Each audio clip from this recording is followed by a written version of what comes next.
L'intifada qui avait pris un nouveau tournant lors de l'attentat de Dizengoff, fusillade qui avait fait 3 morts et 7 blessés. Dans ce contexte, on en sait un peu plus sur l'enquête aujourd'hui avec le témoignage de deux passagers d'un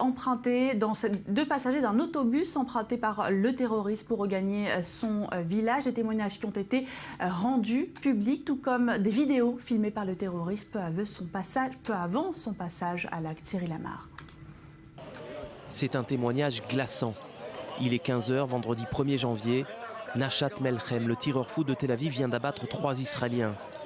En cavale, il monte dans un autobus à la gare routière.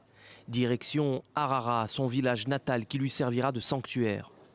Pendant le trajet, 2 jeunes passagères de retour de Tel Aviv croient alors reconnaître l'assaillant. Elles ont livré leur témoignage ce mercredi sur les ondes de la radio publique israélienne. Après 1 ou 2 stations, un homme est monté et s'est assis près de nous. Il avait des lunettes très bizarres qui ont attiré notre attention. Il était recourbé avec son sac entre les jambes. Il portait un sweatshirt noir Adidas et sur les 3 bandes, on pouvait voir des taches de sang. Pris de panique, les 2 passagères alertent alors la police, mais celle-ci ne donnera jamais suite au signalement. Il faudra 1 semaine aux forces de sécurité israéliennes pour mettre la main sur le terroriste.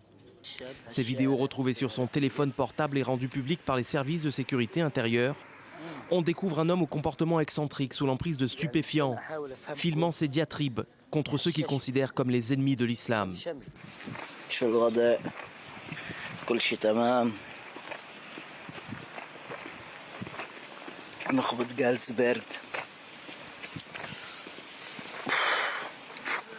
مدخنين حشيش أوباما يا صليبي أسلم تسلم ما بتسلم خلي الصليب ينفعك يا ابن الشرموطة. Une terminologie qui conduit la police israélienne à penser que le terroriste de Tel Aviv a agi directement sous l'influence de l'État islamique.